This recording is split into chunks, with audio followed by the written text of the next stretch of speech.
Hi, this is Phil Fry, Director of Business and Finance for the Sunbury School District. I am going to talk about the 2023-24 fixed budget inputs.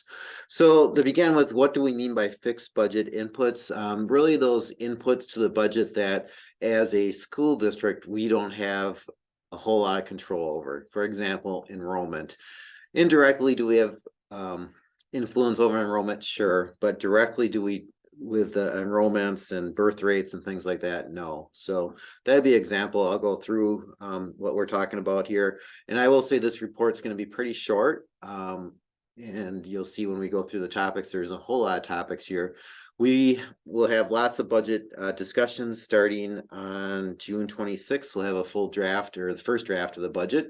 So you'll see that in throughout the summer and up until the end of October, you'll have lots of discussions on the budget. So don't be surprised if this one's going to be pretty short. But to start with enrollment, we're saying enrollment's a fixed budget input. Again, I just mentioned that we use University of Wisconsin Applied Populations Lab. They came out to the school board in December, and their projections for next year is that our enrollment will go down by 9 students, so a very small decrease.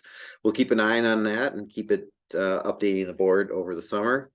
Our debt levy is projected to be $20.2 million. That's just again a fixed number that based on our past borrowing and the debt schedule. That doesn't include a $3 million transfer from Fund 10. That's part of the referendum that we had on operating expenses, so I can talk about that if we need to, but that does, it's deflated by $3 million because of that Fund 10 transfer.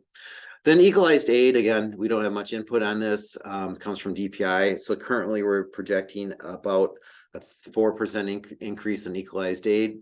We'll get our first equalized aid estimate from DPI on July 1st.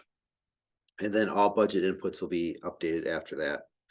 Open enrollment, again, definitely has some influence on this, but in general, students are going to enroll in or out of our district. You can see in the situation report, I linked a document that tracks our open enrollment. So you can, if you were curious about that. I have our revenue cap going up at this point, $150 per student. Obviously, the state is in the heavy budget discussions right now, and we'll track and change that number as needed.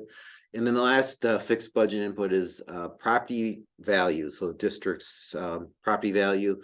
Right now I'm budgeting a 6% increase in property value, which really doesn't impact our budget per se, other than it determines what the final tax levy rate will be.